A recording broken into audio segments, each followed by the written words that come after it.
Pagkakaloko naman sa isang paluwagan. Ito ang naisilapit ni Miss Julie mula sa Olongapo City na makakausap din natin sa kabilang linya. Ito mo, ano rin to, no? Madalas din ito, no? Common itong mga paluwagan scam na ito. Oh. Parang alkansya lang naman to. Kaya nga sir. po, Parang... At ang masakit nito, maraming kasangbahay natin na nabibiktima nitong paluwagan na to.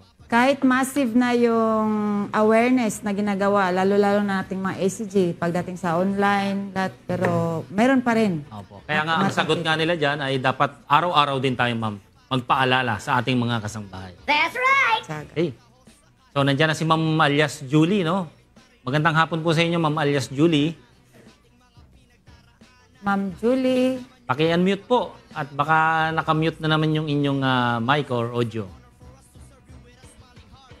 Ma'am Julie. Magandang hapon. Sir Mike. Pa-unmute po, Ma'am Julie. Paki-unmute po nyo yung microphone nyo. Meron yata tayong konting delay, Ma'am, ano, sir? At, may delay. oo. Oh, tatawag na lang daw po ulit, ano? Ma'am, baka yung pangalan niya, no? Ma'am, binigyan po namin kayo ng alias, ano? Julie. Yung taga Olongapo City po. Kayo po yung gusto namin makausap ngayon. Paki-unmute po or pakitanggal daw po yung headset nyo muna. At gamitin na lang natin yung mic ng inyong desktop or yung laptop po ninyo. Ma'am alias Julie ng Olongapo City. Yun nga bro, na baka... Hello po. Magandang hapon po. Hindi niya alam kasi ma'am hindi niya kasi alam na siya yung tinatawag natin. Ano? Pasensya na kayo ma'am at binigyan namin kasi kayo ng alias dahil para na rin sa proteksyon. Ano? Sa inyong pagkatao po. Opo. Sige po, pakikwento nyo po. Ano po yung nangyari po dito sa inyo? Apo. Bali, nung magandang hapon, Ma'am Spencer po. Bali, kinontak po kami ni Lisa Narvaez. Ito po yung naghikayat po sa amin na sumali po sa isang paluwagan. Bali, kakilala na rin po namin siya. Kumpare at kumare po namin siya. Bali, yung asawa po niya ay naging kasamahan po ng husband ko sa ibang bansa way back 2016. And then, bali, nandito na po yung asawa ko and then nagnenegosyo na lang po kami. Bali, in short po, hinikayat niya po kami sumali noong April 20 na sumali nga daw po sa paluwagan po niya. And then, sabi po niya, may umalis daw po sa paluwagan, which is yung number 2 nga daw po. And then, ang sabi po niya, kapag daw po naghulog kami ng isang buwan, ay the next month is makakasahod daw po kami ng 100K. And then, syempre ma'am and sir, parang ginrab po namin yung ganung opportunity dahil parang dagdag din po sa magiging business po sana namin. Kaya nagtiwala po kami and then kakilala din po kasi kumare-kumpare nga yung mga po namin. Kaya na-purse po kami and then dapat May 21 po ay sasahod na po kami. Hindi nga po natupad dahil nga daw po yung number daw po namin inaaga nga daw po ng number 3. And then dahil nga po nasa hospital po yung anak po niya, inintindi po namin yun sir at nagpaubaya po kami na maging number 3. Kaya sa in short po, nagbigay na naman po kami ng another 10,000. Para the next June 21, kami na po yung sasahod. Ngunit dumating po yung date na June 21, ang sabi po niya sa amin, malintay nga po kami ng ilang araw dahil yung mga ibang members daw po is delay po yung sahod dahil yung iba daw po is nasa Taiwan at yung iba daw po ay delay po yung sahod. So nag-antay po kami ng ilang days at yun po, nangako po siya and then wala na naman po. Tapos gumamit din po siya ng mga tao na ipapakausap sa amin, which is yung mga daming account na member na daw po ng aming paluwagan. Ngunit hindi rin puro kasinungalingan ang mga sinasabi po sa amin. Bali, Madam hanggang Julie, ngayon po, nire-reach out po namin siya, nakikipag-usap po kami sa kanya ng maayos. Ngunit, puro kasinungalingan at ano lang po yung mga pinagsasabi po niya sa amin. Madam Julie, matanong po namin kayo. Saan ba kayo nag-transact nitong si Via online po. Via Bali, online. nag-send- Okay, hindi kayo Bali- magkapitbahay o ano? Hindi isang po, lugar? sir. Bali, taga Nueva Ecija po siya. Nueva Ecija po siya sa Talavera. And then kami po ay sa Olongapo. Tapos ano Zambales. pong may mga dokumento ba kayong hawak regarding sa ginagawa niyong paluwagan?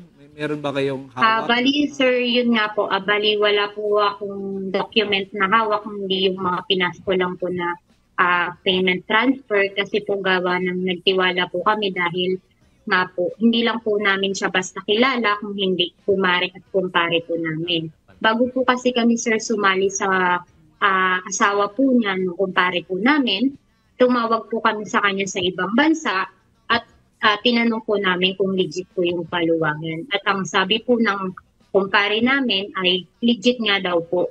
At isa daw po yun sa hanap buhay po ng kanyang misis. Kaya hindi po kami nagdalawang isip nung nakausap po namin yung kumpare po namin na maging miyembro po ng kanyang paluwagan. So, Ma'am Julie, tanong ko lang, kanino nyo ba pinapadala yung pera, paluwagan? Mismo kay Liza Narvaez po, Account sa kanyang niya. pangalan po sa GCash. Paano po? Sa GCash, GCash. pinadala. Kas, Okay. Ma'am, magkano? Ma'am, tanungin lang natin, magkano po lahat yung naibigay niyo pong pera dito Bali, kay sir, ma'am, Miss dalawang Lisa? beses po kami nakapanghulog kasi po number 3 po kami sa paluwagan. para po sa... Kaya nakadalawang hulog po kami ano, kasi po number 3 po kami sa Madam paluwagan. Julie, Na dapat po sana is din 21 po kami sa sahod ng 103. Ngunit hindi po iyon natupad at puro kasinungalingan po ang kanyang mga sinasabi po sa amin. Okay. Para sa kaalaman ng ating mga kasangbahay, pati na rin po sa ating mga complainant, sinubukan po natin kontakin ng ating action center ang inireklamo through call and text. Pero wala po itong naging pagtugon.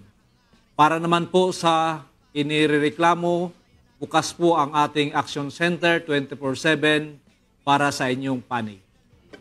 So bago natin ibigay si Ma'am Julie sa ating resource person na nandito pa rin dito sa studio natin, matanong ko lang din si Ma'am Julie kung magkakakilala ba kayo ng mga members ng paluwagan ito? Kasi alam ko grupo Marami to yan, pag paluwagan. Eh.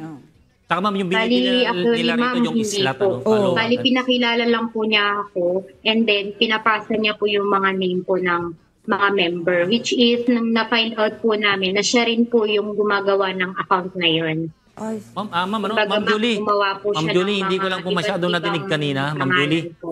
Ma'am Julie, pwede ba magtanong? Bali, sir, delay ma'am, tayo ng konti, inalakap din po namin, napag-alam din po namin na meron po kasi kaming nakausap na dating taga-Barangay Talavera. Stop po siya na marami nga daw pong complaint po dito kay Liza Narvaez. Tungkol po sa paluwa. Gumagawa-gawa Way siya back ng last pangalan. year pa daw po, marami na pong blotters. Sige, Ma'am Julie, tanong ko lang po ulit, magkano na po ba yung naibigay nyo, yung total na perang naibigay po nila? 20,000 po. so 10,000 a month. 10,000 para sa isang silat po, Yes ano? po. Isang sila. Apo, kasi po sir, number 3 po kami. Kaya nakadalawang hulog lang po kami Yun. sa kanya. Sige, Ma'am. Siguro tawagin na natin, Ma'am, yung Pero- ating resource person dyan, ano? Na Ma'am nasa studio. Lieutenant Walen Arancillo. So, nadinig nyo naman siguro yung reklamo nitong si alias Julie. Ano po yung magagawa nating mabilisang tulong sa kanya, Ma'am? Yes, sir. Sa narinig ko po sa kwento ni ma'am, mangyayari po dito sa kanya is yung tinatawag nating investment scam. Yeah. Ito yung mga kababayan natin na nag-o-offer, ino-offera ng mga pang-investment kasi kadalasan yung mga modus nila po, yung mga kababayan natin na naghahanap ng mga extra income. Tayo po na gusto din na magkaroon ng extra income, nanululur po tayo, naniniwala po tayo sa kanila. Kaya po nakapag-invest din tayo ng Lalo pera.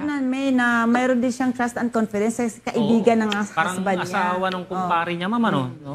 Exactly, ma'am. Tama po yan, ma'am. Kasi kinukuha talaga yung sympathy trust po natin ng mga taong ito. And yung dapat gawin ni ma'am dito, sir, ma'am, is lahat ng transaksyon nila na conversation, lahat ng mga documents na pwede natin gamitin as evidence po, pwede yung i-print, i-screenshot niya, tapos i-print at pumunta po siya sa pinakamalapit na PNP ACG office para ma-assist po namin kung ano dapat gawin. Pwede din po si ma'am mag-message sa akin para ako mismo yung tatawag sa team leader ng PNP ACG office para ma-assist po siya. Aksyon agad! Sige, Ma'am Julie, nadinig niyo po ano, yung sinabi ni Lieutenant Walen, ano, At huwag niyo pong ibababa yung communication at magbibigay kami ng karagdagang mga detalye o instruction para direkta kayong matulungan ng ating resource person dito.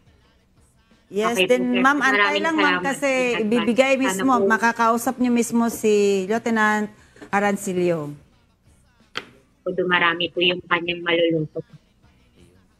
Sige po. Nabanggit na naman yung mga dadaling mga dokumento, ma'am, Ma'am Julie. At meron naman pong malapit na anti-cybercrime unit, diyan sa may Olongapo City. So maraming salamat po, Ma'am Julie, sa pagtitiwala niyo. At huwag po kayong mag-alala. Mismong si Lieutenant Wallen na Arancilio nga po ang nagsabi na tututukan po itong complaint nyo at para mabigyan naman ng agarang aksyon, itong inyong nilalapit sa sumbong nyo aksyon agad.